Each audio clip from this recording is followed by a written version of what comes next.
মানে এগুলা কি চোখে আঙুল দিয়ে দেখাই দিতে হবে?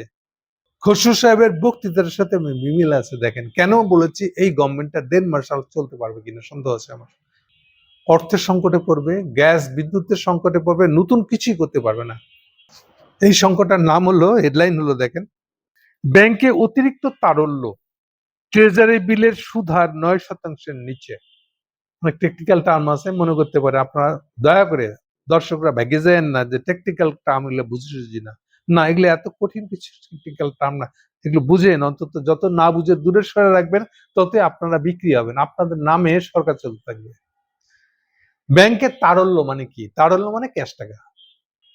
সোজা কথা, যখনই ব্যাংক রিলেটেড কোন আর্টিকেলে লেখা থাকবে তারল্য, তারল্য মানে তরল আর কি। তরল ফর্মটা সবচেয়ে আরাম, কারণ ক্যাশ টাকা যদি থাকে, টাকা যদি ক্যাশ টাকা ফর্মে থাকে, টাকা যদি আপনার ব্যাংকে কত মজুদ আছে, আপনার অ্যাকাউন্টে কত টাকা আছে, এর থেকে আপনার অ্যাকাউন্টের টাকাটা যদি আপনার বাসায় ক্যাশ থাকে, তাহলে আপনার অন্য দিক থেকে একটু সুবিধা আছে, এক চুরি টুরি যদি না হয়। তাহলে তারল্য অর্থ হলো এটা।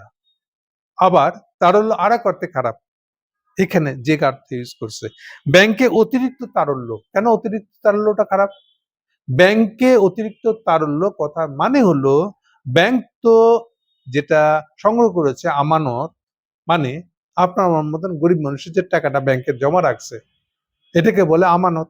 তাহলে এই আমানতটা যখন ব্যাংকে জমা হয়েছে, ব্যাংক যদি আবার এই আমানতটা ধার না দিতে পারে কাউকে, কাস্টমার নাই, তার মানে কি? মানে হলো ওই আমানত সুদ দিতে হবে, এটা তো ওখানে উল্টা হবে। তাহলে এটাকে বলতেছে ব্যাংকে অতিরিক্ত তারল্য। অর্থাৎ ব্যাংকের সুদ ধার দেওয়ার মুরদ আছে, কিন্তু ধার নেওয়ার লোক নেই। তাহলে বলতে যাচ্ছে ক্রাইসিসটা হলো ব্যাংকে অতিরিক্ত তারল্য, কথাটার মানে হলো এটা।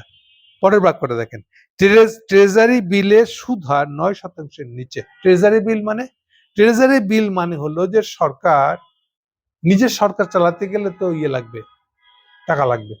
এখন টাকা ধরেন আসবে বছর শেষে রাজস্ব খাত থেকে যেগুলো ট্যাক্স দিচ্ছে আপনাকে, সেগুলো কালেক্ট করে তার কাছে আস্তে আস্তে কমপক্ষে ৯ মাস থেকে ১ বছর লাগে যাবে ওই টাকা আসতে। তাহলে এই সময়, মাঝের সময়টা, এই ৯ মাসে চলবে কেমনে? সরকার তখন ইউজুয়ালি করে যেটা, ওই যেটাকে বললাম আপনার বন্ড, নানান ধরনের বন্ড ছাড়ে, বন্ড ছেড়ে টাকা সংগ্রহ করে। আর যে বন্ড রাখছে, যে টাকা রাখছে, তাকে অ্যারাউন্ড ১০% আশেপাশে, ১০% নিচে না, উপরে যেতে হয়, এরকম একটা সুদ দেয়। এটাকে আমরা বলি প্রাইস বন্ড কেনা, ৩ মাস অন্তর সঞ্চয়পত্র কেনা, ওই জার্নার বন্ড কেনা, নানান ধরনের সরকারের বন্ড থাকে। এই বন্ড দিয়ে সে টাকাগুলো কালেক্ট করে আগে, এই টাকা দিয়ে সে খরচ করে, পরে রাজস্ব আয় থেকে এটা মিটাই দেয়। এরই ভিতরে আরেক ধরনের বন্ড আছে যেটাকে বলে ট্রেজারি বন্ড। এটা সরাসরি বাংলাদেশ ব্যাংক নিলামে বিক্রি করে প্রতিদিনই প্রায়। এই ট্রেজারি বন্ডের সুদ সবচেয়ে বেশি হয়। ট্রেজারি বন্ডের সুবিধা হলো, এটাকে বলে সভরেইন বন্ড। সভরেইন বন্ড মানে সরকার পড়ে গেলেও সরকার কখনো এই সুদের টাকা আসল সহ এটা ফেরত দিতে বাধ্য থাকবে, প্রতিশ্রুতি দেওয়া। এটা হলো সভরেইন বন্ড, মানে রাষ্ট্র প্রতিশ্রুতি দিচ্ছে যত কিছু হোক আপনার টাকা মার যাবে না। এই জন্য ট্রেজারি বন্ডের সুবিধা বেশি, সুদের হারও বেশি, চাহিদাও বেশি। বলা হচ্ছে ট্রেজারি বিলের, এটাকে ট্রেজারি বিলও বলে, ট্রেজারি বিলের সুদ হার ৯%-এর নিচে। আমাদের কাস্টমারকে, মানে ব্যাংকগুলো তার ধার গ্রহীতাকে, ঋণ গ্রহীতাকে কত সুদে ধার দিতে পারবে, সেই সুদ হারটা বাংলাদেশ ব্যাংক প্রত্যেকবার ঘোষণা করে দেয়। বলা হচ্ছে যে সুদের হার সরকার ঘোষিত যেটা, তার থেকে নিচে চলে যাচ্ছে। কেন? যেহেতু ঋণ নেওয়ার কাস্টমার নাই। এখন আসে, তাহলে মূল জিনিসটা হলো ঋণ নেওয়ার কাস্টমার নাই কেন? ঋণ নেওয়ার কাস্টমার কই থেকে থাকবে? ব্যবসায়ী ঋণটা নিয়ে কি করবে? নতুন একটা প্রজেক্ট লাগাইবে তো। ও যখন দেখতে পাচ্ছে সবই রেডি, আমার প্রজেক্ট সব রেডি, স্টাডি রেডি, এই প্রজেক্ট করলে এই পণ্যটা বাজারে গেলে কত টাকায় বিক্রি হতে পারে, মার্কেটটা কত বড়, এগুলো সব সে স্টাডি করছে। কিন্তু সে দেখতেছে লোনটা যদি আমি এখনই নেই, তো আমাকে পরের মাস থেকে কাজ শুরু করতে হবে। তাহলে পরের মাস থেকে কাজ শুরু করলাম, কারখানাটা গড়েও তুললাম, কিন্তু চালু করতে পারছে না কেন? গ্যাস নাই, বিদ্যুৎ নাই। এবার বুঝছেন? তা আমি কি এবার দেরি করবো না, হচকাচাবো না ব্যবসায়ী হিসেবে? না ভাই, আর একটু দেখে নি, বিদ্যুৎ পরিস্থিতিটা একটু স্বাভাবিক হচ্ছে কিনা দেখে নি, জ্বালানি আসবে কিনা একটু দেখে নি, না দেখে নিয়ে যদি আমি ব্যাংকের লোনটা নিয়ে কাজ শুরু করে দিই, তাহলে আমাকে তো কারখানা চালু হয় না, অথচ সুদ গুনতে হবে। তা আমি কি জন্য আগেই এই জিনিসটা খেয়াল না করে, এটাকেই বলে অবকাঠামো। বিদ্যুৎ নাই, গ্যাস নাই। বাংলাদেশের বর্তমান কারখানাগুলা অলমোস্ট বোধহয় 30% বন্ধ হয়ে যাচ্ছে, বিশেষ করে গার্মেন্টস গুলা তো বটেই। গার্মেন্টসে ওই যে কাপড় ইস্ত্রি করা, ভেপার খুব জরুরি জিনিস। ভেপার মানে হিট লাগবে, হিট মানে গ্যাস লাগবে। ফলে গার্মেন্টসে শুধু বিদ্যুতে চলে না, বেশিরভাগ আজকাল শুধু গার্মেন্টস না, গার্মেন্টস এর বাইরের শিল্প কারখানায় একটা লিমিটেড লেভেলের গ্যাস লাগে, জ্বালানি লাগে নানান কারণে। ওই কারখানাটা যদি হয় ইস্পাতের, তাহলে তো গ্যাস বিদ্যুৎ আরো বেশি লাগবেই, গ্যাস তো লাগবেই, কারণ লোহা গলাবে কি দিয়া? গ্যাস ছাড়া। তো এরকম কারখানা মানেই সেখানে বিদ্যুৎ তো বটে, অনেকের ধারণা কেবল বিদ্যুৎ ছাড়া কিছু লাগে না, নো, গ্যাসও লাগে। এই গ্যাসের সংকট 16 সাল থেকে, হাসিনার আমল থেকে এটা চলতেছে। বিদ্যুৎটা না নিজেই জেনারেটর বসায় নিয়েছে, গ্যাসের জ্বালানিটা করতে করবে।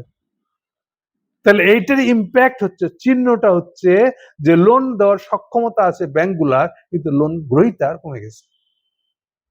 এবার বুঝছেন সংকটটা কোথায়? লেজে লেজে, একটা লেজের সঙ্গে আরেকটা লেজ কিভাবে যুক্ত। আর খসরু সাহেব বলে বাড়িতেছে 2 বছর কিন্তু এটা সমাধান হবে না। তো তুই কে? তোরে মন্ত্রী রাখছে কে? তোরে বাংলাদেশের মন্ত্রী রাখাটা বাংলাদেশের কি লাভ? এই যে বিদ্যুৎ মন্ত্রী বলতেছে এখন অফিসে কাজ নাই, তো তোর ছুটি দিয়ে দিলে তো হয়, মন্ত্রী টাকার দরকার কি? তোর কাজও তো নাই। আমি বুঝি না এগুলো কি তারেকের কানে ঢুকে, নাকি এদিক দিয়ে ঢুকে এদিক দিয়ে বেরিয়ে যায়। একজন যে কি গল্প দিতেছে, এই কার্ড বিতরণ করছি সারাদিন, এটা হলো কাজ। আরে বাবা রে, কার্ড যে বিতরণ করছো, এগুলোর জন্য তো টাকা লাগবে নাকি? টাকাটাকে চলতে হবে না, দেশের অর্থনীতিটাকে সচল করতে হবে না, নাহলে টাকাটা করতে পারবে। আজীব একটা দেশ, এগুলার খবর নাই, কার্ড নিয়ে আছে। খসরু বলতেছে আমরা ছোটখাটো লোন নিব না, অবকাঠামোর লোন আমরা নিব না, একবারে বিদেশি বিনিয়োগ নিব। এটা কি? একটা কথার সঙ্গে আরেকটা কথা যে মিল নাই, এইটুক চিন্তা করার মূলত নাই। ব্যবসায়ীদের প্রথম কাজ হলো এই সম্পর্কগুলো বুঝতে পারা। যে বুঝে না সে ব্যবসায়ী না, সে বাপের ব্যবসা লাটে তুলবে, ধরে রাখতে পারবে না। অথচ এই লোকগুলাকে তারেক মন্ত্রী বানাইছে। তাহলে দেখেন, একটা ব্যাংকে, এটাকে বলে তারল্য সংকট, মানে ব্যাংকে প্রচুর ক্যাশ জমে গেছে, লোন দিতে পারছে না। এই তারল্য সংকটটা কিসের ইঙ্গিত, এটা বোঝানোর জন্য এত কথা আপনাদেরকে বললাম। এখন বুঝেন যে তারল্য সংকট যদি না দেখাইতে পারে তাহলে কি অবস্থা হবে। যে কথা বলতেছিলাম, তারল্য সংকটটা তার মানে কত ভয়াবহ সংকটের ইঙ্গিত। তারল্য সংকটের সাথে গ্যাস বিদ্যুৎ না পাওয়ার সংকটটা কিভাবে সম্পর্কিত, এইটাই আপনাদেরকে এতক্ষণ আমি বুঝাতে চাইলাম। এই নিয়ে রিপোর্টটা আজকে বাংলাদেশে অন্তত 2টা পত্রিকায় বড় বড় করে ছাপানো হয়েছে। আমাদের সমস্যা হলো সাধারণ পাঠকদের তারল্য এটা কেমনে বুঝবো? ট্রেজারি বিল এটা আবার কি? এটার সাথে কি সম্পর্ক আমি বুঝি না। ফলে সাধারণ মানুষ যাদের এগুলো বুঝে ভোকাল হওয়ার কথা, কথা বলার কথা, সমস্যাটা কি ধরনের তা বোঝার কথা, আমরা আগ্রহী না। এবং এমন কাউকে পাওয়া যাচ্ছে না সমাজে, ভিডিও করার ভিউখোর কিন্তু প্রচুর আছে। এই যে ঘটনাটাকে যে ব্যাখ্যা করবে কেন এটার সাথে বিদ্যুতের সম্পর্ক আছে, গ্যাস বিদ্যুৎ পাওয়ার সাথে সম্পর্কিত আছে। মন্ত্রীদের বক্তব্যগুলা যে একটা গাধার বক্তব্য, তাদের কোনো ন্যূনতম চিন্তা নাই, চিন্তা করার মতন কোনো যোগ্যতা নেই, বুদ্ধি শুদ্ধি একদম নিম্ন পর্যায়ে। অথচ এই লোকগুলো এক একটা, প্রত্যেকে হাসিনা আমলে যদি সঙ্গে যদি তুলনা করি, এই কালের মন্ত্রীরা প্রত্যেকে কমপক্ষে 3টা মন্ত্রণালয় দখল করে আছে। এখন দেখেন, এগুলোকে দিয়ে যদি তারেক সরকার চালাতে যায়, তাহলে সরকারের কি হবে, বাংলাদেশের মানুষের কি হবে, এটা একটু বোঝার চেষ্টা করে। সেই জন্য এতক্ষণ এই চেষ্টা করলাম। Thank you.